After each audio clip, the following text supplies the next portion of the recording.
Hey, you guys, happy Thursday. Kristen Bagliano here, the founder of Create My Weight. It is officially August 1st, and I love the beginning of new months because I like to set people, with some new goals for the month of August. If you're watching me live, say, hey, Kristen, what's up? And drop your goal for this month, whether it's a fitness goal, a food goal, a business goal, a relationship goal, any goal you have for this month. But what I'm going to talk to you guys about today is something totally unrelated to goals. It's about seed oils. And I'm actually going to bring my colleague Brooke on because Brooke is someone who is not only health conscious like me, she also has worked with CMW for a bit, bringing in new clients. She was a client of mine about 10 years ago.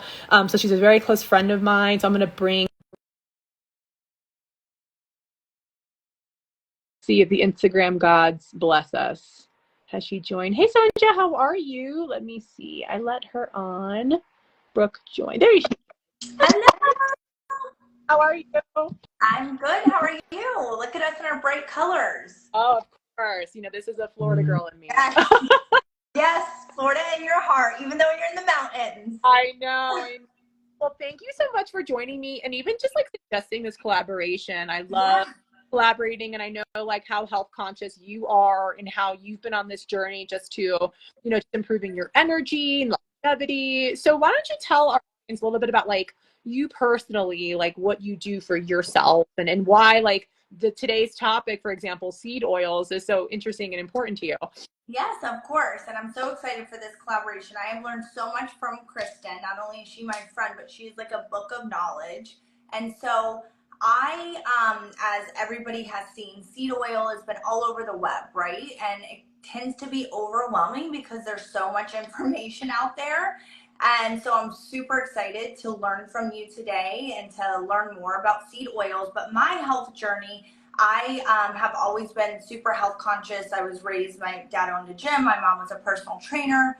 I worked in corporate America for 9 years and my health declined even though I was working out and eating healthy from the stress and from overworking. So that pivoted me into my entrepreneurial journey, which was in the network marketing field. And I did affiliate marketing, personal training.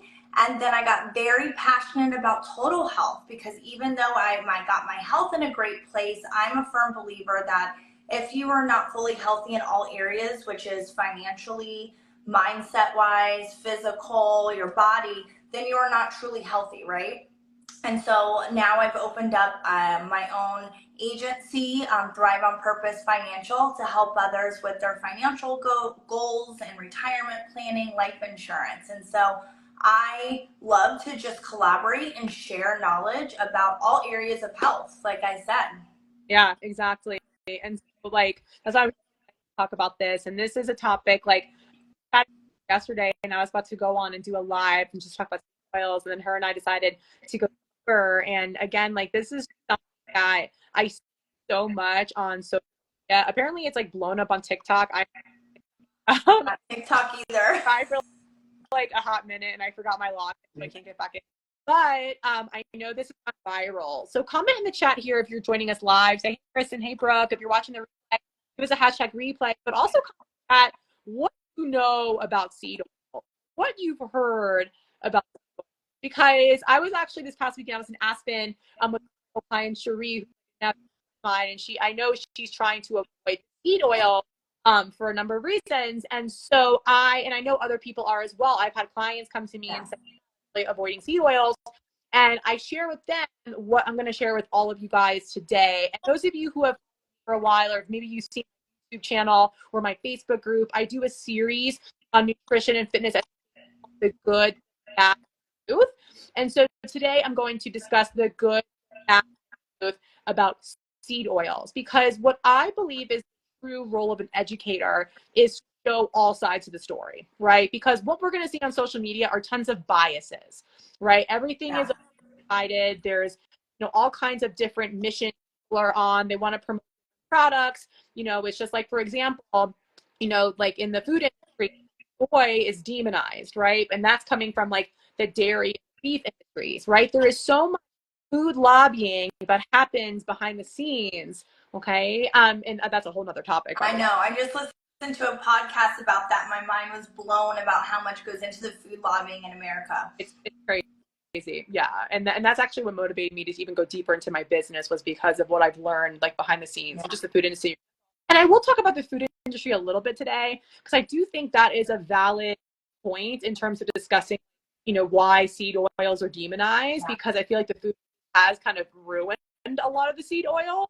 So I'll discuss a little bit of that today. But what I want to start with first is like oil 101, right? Like, what are seed oil? And went on my live a little bit yesterday and talked about that. But there's actually a phrase going around social media called the Hateful 8.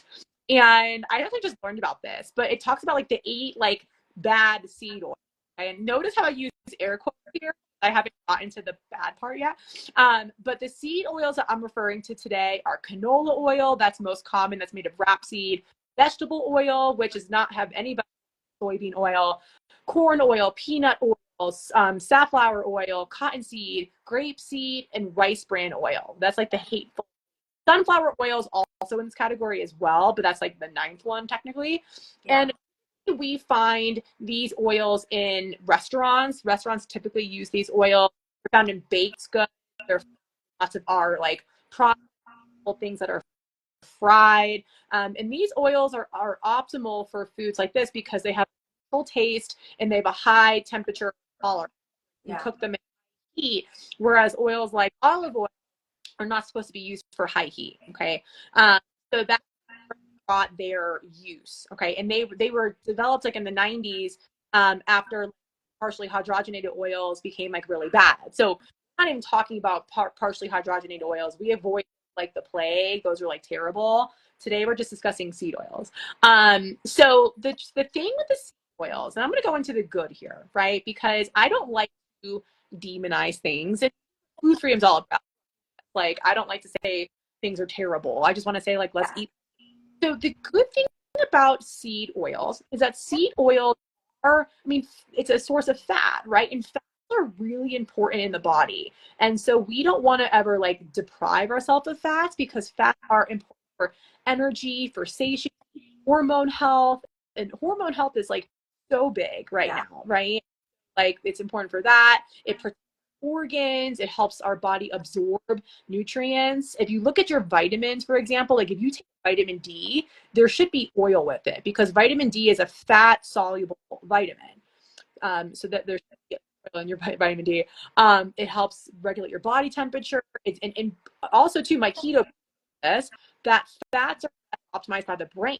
Our brain is made of fatty lipids. So when we talk about brain health, fats are super important.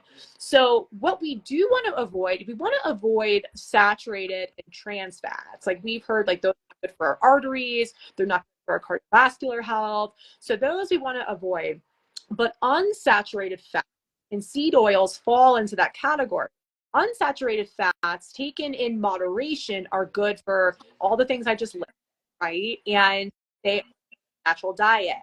And our body doesn't naturally create these, right? And I'm going to get into that next. So we do have to consume them. And they're good for helping improve our cholesterol and also protecting our heart, right? And heart disease is in the US. Why do you feel like this topic of seed oils being bad kind of got popular over the last, couple months, last quarter? Yeah. Where do you feel like that came from? Because they've been around forever. They've been around forever, but we are finding that lots of foods, like let's take Trader Joe's for. I was a grocery shopper. Trader Joe's. Love Trader Joe's. Many Trader Joe's products have seed oils in, and a lot of people, the consumer is reading labels, which is amazing. What they're finding is like, well, what's this oil? What's this oil? So if you go to Whole Foods, for example, Wegmans, or Northeast grocery chain, a lot of their products have these oils in them. So a lot of people don't know what they are. And so the consumer is now going and Googling what these are. And as we know, like the better oils out there are going to be olive, avocado, coconut. However, even those oils now are being cut with other oils. So if you buy an olive oil at a store, it might not be 100% olive oil. Yeah. Of other oils as well. So I think another reason your question, like why this topic has become so popular, because I always think, no offense to social media, and we're kind of media right now, which is funny, Yeah. but always looking for like your monger, you know, like what to avoid. And like we've been hearing for what, 30 years now, or avoid carbs, you know, don't eat too much fat, but like let's like basics and like or something like more specific. That's where it's coming from. But I do get into also, you know, the increased inflammation or inflammatory diseases, chronic, all these things in our society. Type 2 diabetes is on the rise. Yeah.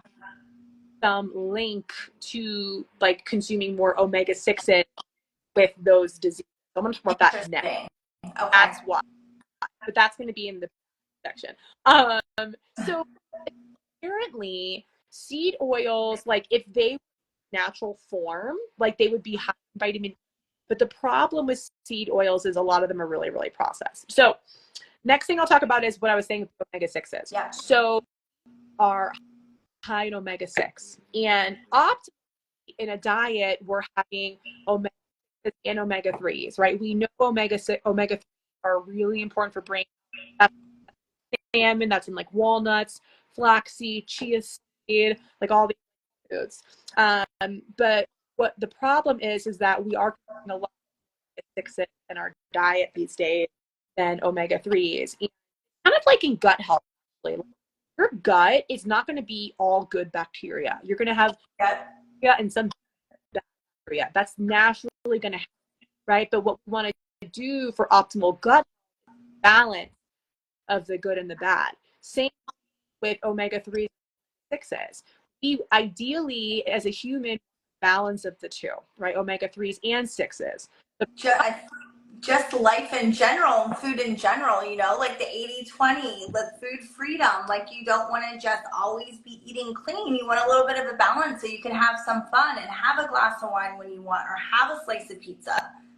Exactly. Yeah. So the problem is, and this is kind of getting in, you know, bad. It's like while omega-6s are an essential acid, we need in a lot of the seed source of fat, much in our diet. Like too much omega-6s can lead to inflammation. So I know we hear this inflammation a lot, and you might even hear this from people that you work with, but it's like arthritis. It can be heart disease, metabolic syndrome, type 2 diabetes, you know, all these things that, or even just pains in the body, like all of that can be examples of inflammation in the body. And while our lifestyle tends to build more in the body. And so what happens with omega-6s, because again, I want to, is when we omega-6s, special acid that's created, it's a byproduct actually, and it's called icosanoid, I think is how I pronounce it. When body, specific molecule is known to create inflammation in the body. So it's not just the omega, it's like when we consume it, the body breaks it down as another molecule. And that molecule has in labs to create inflammation, right? That's one of the reasons why we try to limit. Yeah, that makes sense. But also too, like oils that we talked about, like the Hateful 8, like when they're going through the refining process, like they're deodorized, like there's lots of chemicals, they're bleached. So that's like another reason why like we might want to avoid those oils, because they're not well. And then it's just in the Western diet, and like for Americans in general, we just over. So for example, like we were saying before, to be a balance omega-6 and omega-3, like it should be a or a 2-1 ratio. Okay, like 2 omega-3, right? So like a neutral balance. It's a crazy stat. It's anywhere from 10-1 to a 20-1 omega. Goodness, of course.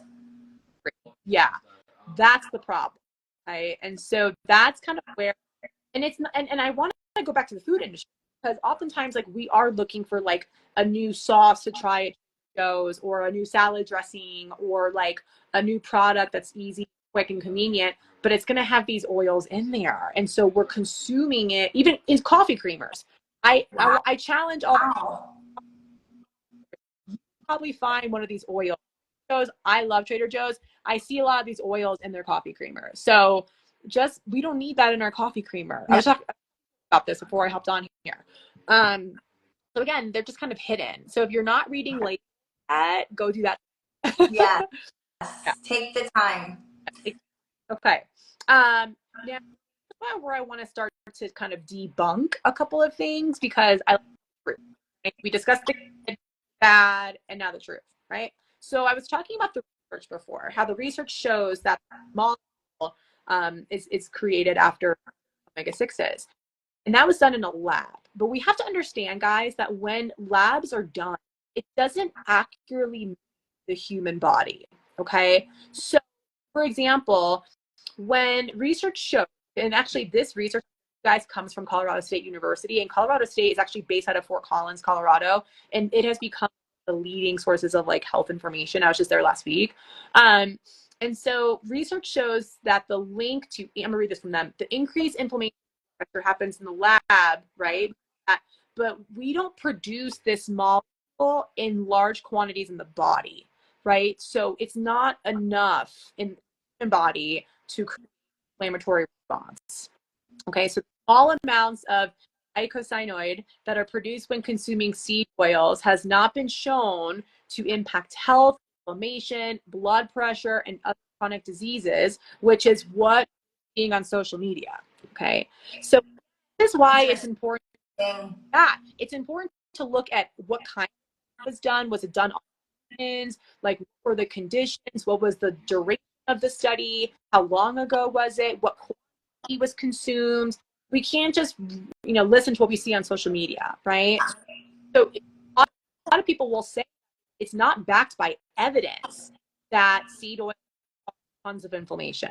Can they cause an inflammatory response? Yes, absolutely. But is it as bad as we think it is? Only if we're consuming a ton of these oils and omega-6s. Yeah. Okay. Interesting. I don't know, was sesame seed oil part of? Oh, good question. Sesame, so for example, like sesame, flaxseed, chia seed, those are not considered part of the Hateful Eight. Like the oils, like you're not going to see those in mainstream food. You're not frying things in those foods. Okay. Actually, I sometimes, if I'm making an Asian, like I'm actually going to cook with sesame oil tonight. Great question. I'm cooking because I love. You were turning me on to sesame oil with like the tofu, the tempeh, and the Asian stir fry. Yeah. Yeah, I'm making that tonight. I'm actually making a beef stir fry tonight, but I'm going to use sesame oil. I love when I do Asian dishes. I love milk. I drink a flax milk from Good Karma, and there's actually flax oil in the milk. And that's another area of where a lot of these oils pop up in, guys, is almond milks, your oat milks, your whatever freaking milk out there. There's oils in all of them. Ripple is a popular one. It's like a plant-based milk with like higher protein. They have these oils in them. So it's just how pervasive it is what the problem is. Yes, it's everywhere. Where absolutely. And this is also something too. One of the dietitians that I from, she was talking about how it's not even so the oils themselves that are problematic. It's the foods that we're eating that have the oil, right? So often, like these oils are found in fried foods and baked goods, and those foods are more problematic. It's like the gluten and the other stuff in there that's more problematic and inflammatory. That was my question for you, is with the craze of the Hateful seed oil, what do you feel like in the food industry does even more harm on the body? But it's the latter. It's like the food. Yeah. And in general, we don't need a ton of oil in our diet. Like, for example, like I have our whole food plant-based, and they don't believe in eating all. They rather eat the whole avocado, the whole coconut, or what else was I gonna say? Like, food, like olives. Like they rather eat the food than the oil, because to them the oil's processed. And truth told, it's hard. And this is where I kind of want to give some grace to the audience, because I know most people watching us and people that thought they're afraid. Like, oh my gosh, like now seed oil you have to avoid, you know? And truth be told, like if you're at a grocery store, it's hard to avoid these foods. One Yeah. option I could give to you guys is to, well, once you start cutting out more processed foods, the less seed oils you're going to consume. So that's tip number one, is just have less processed foods in general, right? I think everyone knows that. That's like not rocket science. Number two is when you're cooking at home, just try to use the better oil. Olive oil. I cook with avocado oil a lot. I love avocado oil. Like you just cook at home with better oils. And then when you eat out, you know, you could ask questions. What oils are they using? And some restaurants will tell you, but just realize like when you go out to eat, you're probably going to have seed oils. Is it going to, no, just get a healthy food choice that might have less oil in it. Just kind of a little tip right there. Okay. But yeah, I just, again, and I'm excited to talk about this because I'm someone that I see things on social media and I'm just like, oh my gosh, no wonder people come to me and they're like freaking out of like what to avoid. But then like I'll have clients that will avoid, they're like, I'm not eating any seed oils. But then I'll see like when they first start out, they're eating it without even knowing, you know? Yeah. Yes. Well, that was so informative. I was like taking it all in. And so now the debunking, I'm not going to be part of the craze with everybody and avoiding the seed oil, just less processed foods and then reading the labels. Yeah. That's honestly, Brooke. Never thought about the coffee creamers though. Yeah. Coffee creamers. I'm trying to think. Sometimes even like protein powders will sometimes oil. Yeah. Oils help preserve shelf life as well, right? So anything that has a shelf life, you know, again, like these processed foods, they will have some kind of oil in it, most likely. Yeah, bars, protein bars, like the jerky sticks, you know, those are all in packaging. Yep, soups, sometimes, you know, is a big one.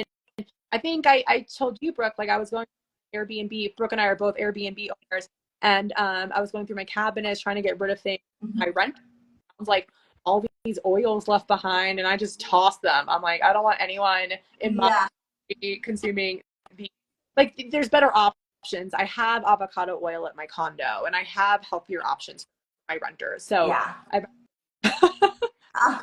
you're so funny. Awesome. Well, this was so informative. I know you have a challenge coming up, and I know I'm going to be joining you. So let's talk a little bit about that, because that is in 1 week or 2 weeks. It'll be 1 week from Monday. 1 week from Monday, and I'm going to join for the accountability, just to kind of learn more information from you, have that accountability, and do it with like a team. I noticed that like if I try and do stuff on my own, I could definitely do it, but when you do it as a group, as a whole, it's way more fun, and you learn so much more because people are asking different questions, and you're not just out there solo trying to fend for your goals. Yeah, exactly. Yeah, and so like it's called the Summer Strong Challenge. We start 12th, it's a Monday, 12, and every day teaching a new strategy or a bit like nutrition education about nutrition. I'll teach about fitness. I'll teach about like mindset strategies. So like staying disciplined or staying consistent. And I love doing challenges in the middle of the month. Brooke knows this. Like it's the middle of the month where people flip. So like today's August 1st. We're all like gung-ho, like, yeah, like let's go. Yeah, new month, let's go. Yeah. And then give me 10 days later and you're like, yeah. So I want everyone to finish the summer strong. I want us to commit to 12 days of movement, 12 days of eating healthy, 12 days of education from me. Oh, Allison's with us live. Hey, Allison. Hi, Allison. Oh my God. She's, oh my gosh, hi. She's getting ready to go to Nantucket and Paris for the Olympics. She's like the world traveler over there. Gosh, and this is exactly who I challenge, because the people that I work with, and Brooke knows this, like people that travel. Like one of my clients I just got off the phone with, she's a restaurant in Hollywood, Florida, and she's always traveling for work, for fun, and a lot of my clients travel. And a lot of us, you know, the rest of the month, like we're wrapping up summer. We have plans. We're going to be going to concerts. We're going to be traveling. So I want you to still be able to do that, but also like stay on track with your health, fitness goals. And that's what I'm here for. And that's what the summer. Yeah.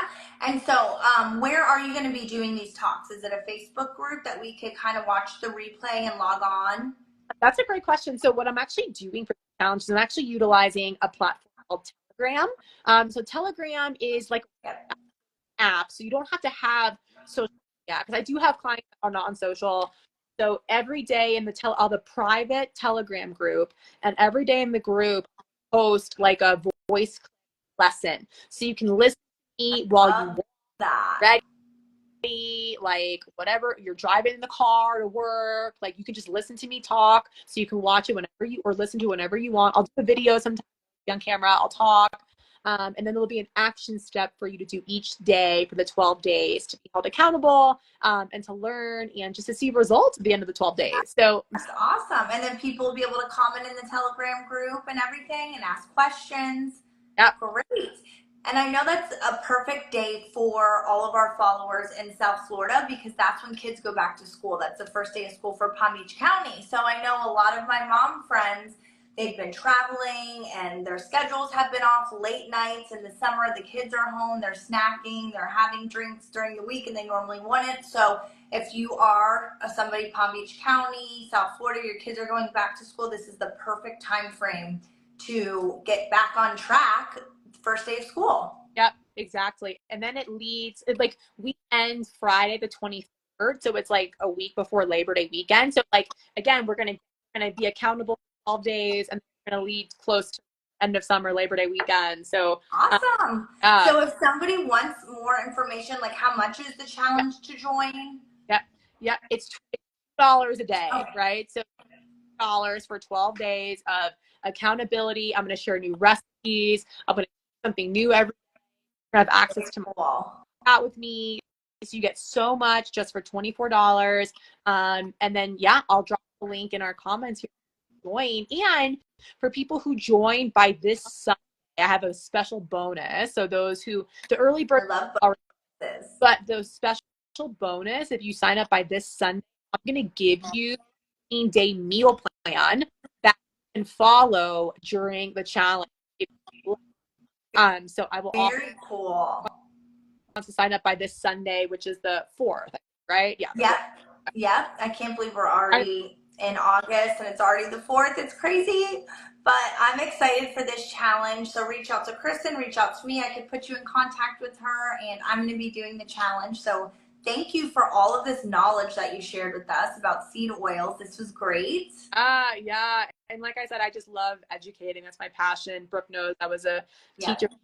And so this is what I like to do. So this is a small taste of what you'll learn in the challenge. So thank you really appreciate it. Yes. Thank you for having me. All right. Bye. Bye everybody. Have a good day. Thanks, Brooke.